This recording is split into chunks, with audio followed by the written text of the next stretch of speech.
मसीह यीशु के अजीम उजलील नाम में आप सबकी सलामती हूँ। मैं रना फरख आप सबके सामने हाजिर हूँ कलाम हक चैनल पर। उम्मीद करती हूँ आप सब ठीक होंगे और अपना और अपने प्यारों का ख्याल रख रहे होंगे। आज हम बात करेंगे तुरैत की किताबें नेक्स्ट बनी इसराइल। आज हम बनी इसराइल की इब्तदाई तारीख के मुतालिक सीखेंगे, कलाम मुकद्दस के वाक़यात से अमली तौर पर मुस्तफ़ीद होना सीखेंगे और खुदा का शुक्र अदा करेंगे कि खुदा अपने लोगों की फिक्र करता है और इन्हें पड़ा नहीं रहने देता। यहूदी कौम यानी बनी इसराइल की इब्तिदा इब्राहिम से हुई। हालांकि खुदा ने बनी इसराइल को एक मुल्क देने का वादा किया था, ताहम वो 500 साल तक इस मुल्क में ना आ सके। इन 500 सालों के दौरान वो मुख्तलिफ जगहों पर फिरते रहे। उवर शहर ये मुल्क बाबल जदीद इराक का वो शहर है जहां इब्राहिम पैदा हुआ था, जब खुदा ने वहां से इसे कनान के मुल्क जान में बुलाया था। ये तकरीबन 1000 मील का सफर था। इब्राहिम इसके बाद मुल्क कनान पहुंचा। खुदा ने कनान की सरजमीन पर इब्राहिम को औलाद देने का वादा किया था, लेकिन वो वहां फौरन रहाइश इख्तियार ना कर सका। इब्राहिम की पड़पोती का नाम यूसुफ था और यूसुफ के भाइयों ने हसद में आकर इसे गुलाम के तौर पर बेच दिया। यूसुफ के मालिक इसे दूर दराज के मुल्क मिस्र ले गए।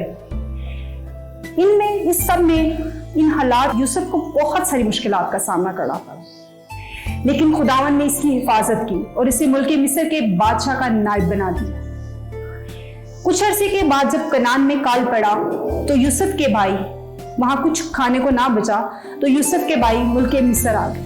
इसके बाद क्या हुआ इसके लिए हम देखेंगे पैदाइश 45 बाब उसकी 3 ta 7 आयत को पढ़ेंगे। और यूसुफ ने अपने भाइयों से कहा, मैं यूसुफ हूँ, क्या मेरा बाप अब तक जीता है? उसके भाई उसे कुछ जवाब ना दे सके क्योंकि वो उसके सामने घबरा गए। और यूसुफ ने अपने भाइयों से कहा, जरा नजदीक आ जाओ। और वो नजदीक आए।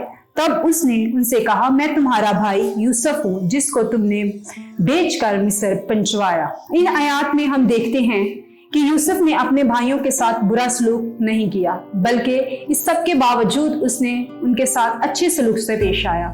अक्सर मुश्किल हालात की वजह से लोग चिड़चिड़े हो जाते हैं और अगर कोई इनके साथ इस तरह का सलूक करे तो उनके दिल में उनके लिए, अपने दुश्मनों के लिए नफरत या बदला लेने का जज्बा होता है। मगर यूसुफ ने ऐसा कुछ नहीं किया, बल्कि वो अपने भाइयों के साथ अच्छे सलूक से पेश आया। और बाइबल में हमें बहुत सी ऐसी मिसालें मिल जाती हैं जिनसे हम सीख सकते हैं कि हम अपने सताने वालों को किस तरह माफ करना चाहिए। और ये यूसुफ की मिसाल हम सबके सामने है कि यूसुफ ने अपने भाइयों को किस तरह माफ किया। यूसुफ और इसके 11 भाई मिस्र में आबाद हो गए और इनसे इसराइल के 12 कबीले पैदा हुए। वक्त गुजरने के साथ साथ इनकी तादाद बढ़ती गई और बाद में मिस्र का बादशाह इन पर जुल्म करने लगा। इनसे ईंटों के भट्टों पर सख्त काम लिया जाने लगा। तब उन्होंने मदद के लिए खुदा से फरियाद की और खुदा की तरफ से इन्हें क्या जवाब मिला इसके लिए हम देखेंगे खुरूज 3 बाब उसकी 7 आयत। इसमें खुदा कहता है कि मैंने अपने लोगों की तकलीफ जो मिस्र में है खूब देखी और इनकी फरियाद जो बिगाड़ लेने वालों के सबब से है सुनी और मैं इनके दुखों को जानता हूँ। अगर कभी आप लोग मुश्किलात के बोझ तले दबे हो या जहाँ आप काम करते हैं आपका ऑफिसर आपके साथ अच्छा सलूक नहीं करता या आपके रिश्तेदार या ससुराल वाले आपके साथ सख्ती से पेश आते हैं या आप अक्सर बीमार या कमजोर रहते हैं, ऐसे तमाम हालात के लिए आप दुआ करें और यकीन करें कि खुदा आपकी मिन्नत को सुनता है, वो आपकी मुसीबत को देखता है, वो आपके दुखों को जानता है। और खुदा के कलाम को पढ़ें और इस तरह पढ़ें कि जैसे खुदा आपसे बातें कर रहा है। खुदा का शुक्र अदा करें कि वो इसी तरह आपकी फिक्र करता है जैसे वो बनी इसराइल की फिक्र करता था। खुदा ने अपने लोगों की दुआ सुनी और खुदा ने बनी इसराइल के लिए क्या करने का वादा किया इसके लिए हम देखेंगे खुरूज 6 बाब उसकी 6 ta 7 आयत। इसमें लिखा है, मैं तुमको मिस्रियों के बोझ के नीचे से निकाल लूंगा और मैं तुमको इनकी गुलामी से आजाद करूंगा और मैं अपना हाथ बढ़ाकर इनको बड़ी बड़ी सजाएं देकर तुमको रिहाई दूंगा। मैं तुमको ले लूंगा और तुम मेरी कौम बन जाओगे और मैं तुम्हारा खुदा। खुरूज की किताब के पैगाम का निचोड़ इन्हीं आयात में है कि इसराइल के लोग गुलामी के जाल में फंस चुके थे और इनके लिए आजादी मुमकिन ना थी, लेकिन खुदा ने अपनी कुदरत से इन्हें आजाद किया ताकि वो इसके लोग बने। और ये हमारी रूहानी जिंदगियों के लिए एक बहुत अहम मिसाल है कि हम गुनाह और शैतान की गुलामी में जकड़े हुए हैं اور ہم اس غلامی سے آزاد ہونے کے لیے اپنی کوشش سے کچھ نہیں کر سکتے تھے۔ خدا نے ہمیں اپنی بڑی قدرت سے آزاد کروایا۔ اس کا مقصد یہ تھا کہ ہم اس کے اپنے لوگ بنیں۔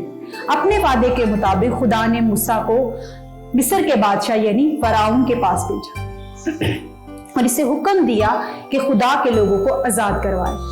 جب فرعون نے ایسا کرنے سے انکار کر دیا تو اس نے اپنے لوگوں کو آزاد کروانے کے لیے خدا نے مصر پر 10 آفتیں نازل کی اور آخرکار اپنے لوگوں یعنی بنی اسرائیل کو آزاد کرا لیا۔ جب وہ مشرق کی طرف سفر کر رہے تھے تو ان کے راستے میں بحر کلزم آ گیا۔ اگرچہ یہاں سے سمندر کو پار کرنا آسان نہ تھا، اس دوران فرعون نے اپنا ارادہ بدل لیا۔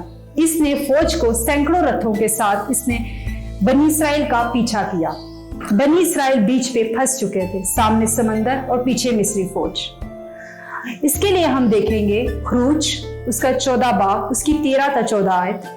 تب موسیٰ نے لوگوں سے کہا، ڈرو مت، چپ چاپ کھڑے ہو جاؤ اور خدا کے نجات کے کام کو دیکھو، وہ آج تمہارے لیے کرے گا، کیونکہ جن مصریوں کو تم آج دیکھتے ہو ان کو پھر ابد تک نہ دیکھو گے۔ خداوند تمہاری طرف سے جنگ کرے گا اور تم خاموش رہو گے۔ اس آیت کے مطابق موسیٰ نے لوگوں کو چپ چاپ کھڑے رہنے کے لیے کہا اور نجات کے کام کو دیکھنے کے لیے کہا، کیونکہ ان کا خداوند خدا ان کے لیے جنگ لڑ رہا تھا۔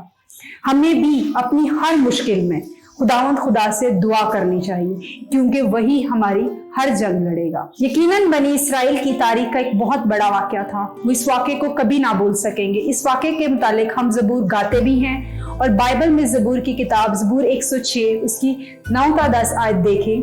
اس خدا نے بحر کلزم کو ڈانٹا اور وہ سوکھ گیا اور ان کو گہراؤں میں سے نکال کر لے گیا جیسے بیابان میں سے، اور اس نے عداوت رکھنے والوں کے ہاتھ سے بچایا اور دشمن کے ہاتھ سے چھڑایا۔ مشکل حالات میں آپ بھی اس واقعے کو یاد رکھیں۔ یہ واقعہ ہمیں یاد دلاتا ہے کہ خدا کی قدرت کتنی بڑی ہے۔ بحر کلزم کو پار کرنا ایک مسیحی کے لیے بہت اچھی مثال ہے۔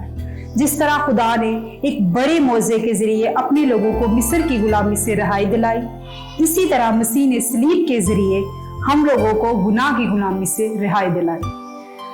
پہلے تاریخی واقعے سے پرانے عہد نامے کے لوگ یعنی یہودی قوم کو رہائی دلائی، اور دوسرے تاریخی واقعے کے ذریعے نئے عہد نامے کے لوگ یعنی ہم مسیحی لوگوں کو رہائی دلائی۔ وہ ہمیں ہر مشکل سے رہائی دینے کو تیار ہے۔ یہ ہم پر ہے کہ ہم اس پر یقین کریں، دعا کریں اور پورے ایمان سے اس پر بھروسہ رکھیں۔ خداوند آپ سب کو ایسا کرنے کا فضل بخشے، آمین۔